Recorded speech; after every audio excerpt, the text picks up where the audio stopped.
South African banking stocks have taken a hammering in recent weeks, and this has been driven by investor uncertainty. Of course, this follows the unexpected axing of former Finance Minister Nhlanhla Nene and concerns over the credit rating downgrade to junk. While globally, financial stocks have also been under pressure due to uncertainty over a slowdown in China and the possibility of a global recession.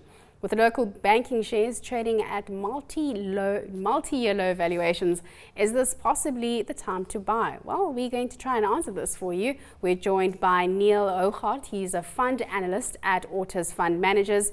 Arno Smit, Chief Investment Officer at Skyblue Fund Managers. They both join us from our Cape Town studio. Gentlemen, thank you so much for your time. Arno, let's pick up with you. We've painted a picture in terms of the pressures that we've seen on the South African front. Globally, though, we've also seen stocks under pressure there. So maybe just paint a picture in terms of factors that have influenced this pressure.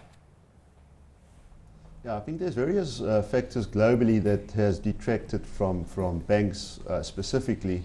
And I think the main one, in my opinion, it would be the flattening of the yield curve. So basically what the bank is paying on investments versus what the bank is paying for funding. So that gap is narrowed, which is obviously talking to lower earnings going forward.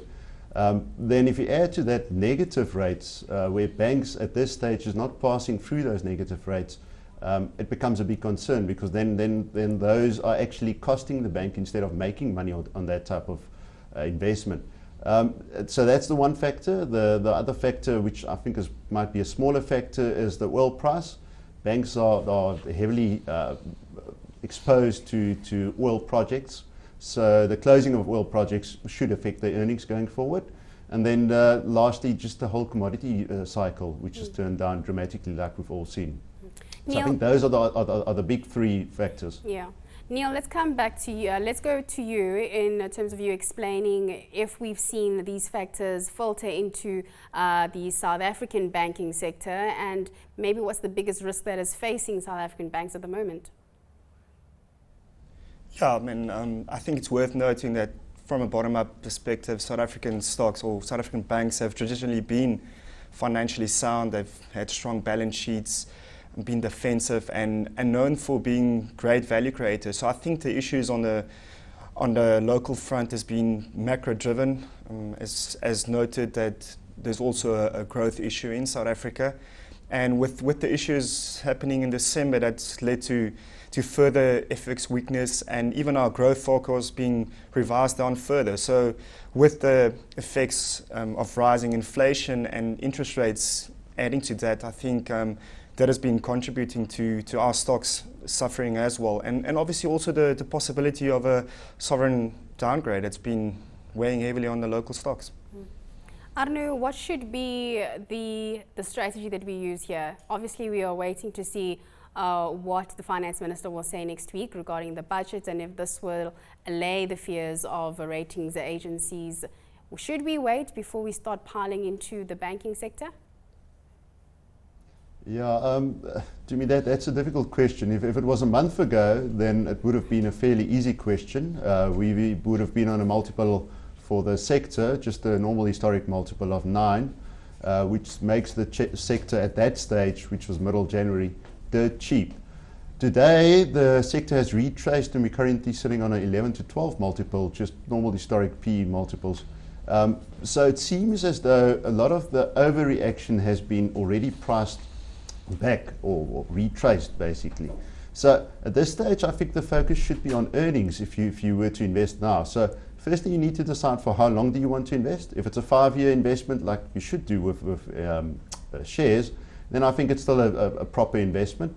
But if you're going to buy it for a year out, then earnings might be disappointing, given what Niel has said about growth concerns locally, growth concerns offshore. And then I think what one should not forget is that we're in amongst an inflation, I don't want to call it a shock, that might be too dramatic, but an inflation hiking cycle or upward cycle in inflation. And if the Reserve Bank were to fight this inflation cycle, they would probably act aggressively by increasing interest rates aggressively, so that we can open an interest rate differential between ourselves and the rest of the globe, so as to fight the inflation problem. So If that were to happen, one might see bad debts rising, so that's another concern for earnings going forward. And then the other concern is that banks make money by lending out the asset base they've got that they can work with. And in a slowing economy, you're not going to get a growing asset base. So the asset base would probably decline or stay stable, and therefore you might see some problems with earnings going forward. But as I said, a month ago, it was easy. If you look at it now, it might be a 50-50 call, but if you buy it for a 5-year, I'm still very comfortable with buying banks. Neil, let's talk about the growth concerns that you mentioned in your previous answer. Looking at the likes of Capitec, they've got exposure to the unsecured lending market. And of course, we are seeing the growth concerns. And Arno was talking about inflation. And of course, it's going to constrain the consumer even more. So for a company like Capitec, as an example, is this something that you are definitely considering or being cautious on? Look, to be honest, I'm actually quite confident in the management team and not concerned at all. They've recently just released a positive trading statement in tough economic conditions, being able to increase their earnings by another 20-odd%, so which is positive. And they've been growing their client base. That's positive as well. But I think to answer the question on unsecured debt, the way their position is quite good. They've got a non-performing loans coverage of 200% and a capital adequacy ratio of over 30%, whereas according to Basel III, you need to have a minimum of 8%. So I think they're quite good positioned for the time ahead. Just to get some closing comments from you, gentlemen, I have just about 2 minutes left of the program. Arno, let me come back to you in terms of positioning. I'm sure a lot of your clients are wanting to know where should we place our money, which sectors should we be invested in. If you look at banking relative to your other sectors, your industrials and so forth, is this a better sector to be in the longer term?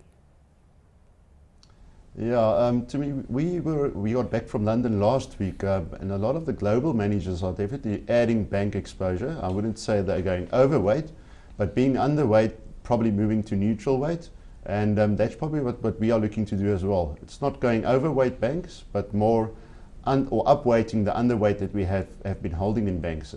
Yeah, so time will tell as if it's too late. But yeah, like I said, the focus is fairly on earnings going forward. But if you do it on a 5-year basis, you should be fine. Neil, let's find out from you. What are you telling your clients? Yeah, I mean, it's obvious that the bank sector is trading at very low multiples, and just looking at that offers value. But I think you need to come back to the macro factors. What are the factors that will make banks re-rate? I guess a big player will be whether we will be able to avoid a downgrade. That will be positive on the banks. And I think in the long run, you'll also want to see the commodity prices increase again and the demand coming through there. So I guess at this stage, rather be cautious and not run into them and maybe just hold at this stage. Okay, don't cash in just yet. Gentlemen, thank you so much. Niel Hougaard, a fund analyst at Autus Fund Managers, and Arno Smit, Chief Investment Officer at Skyblue Fund Managers. Thank you so much for that, gentlemen.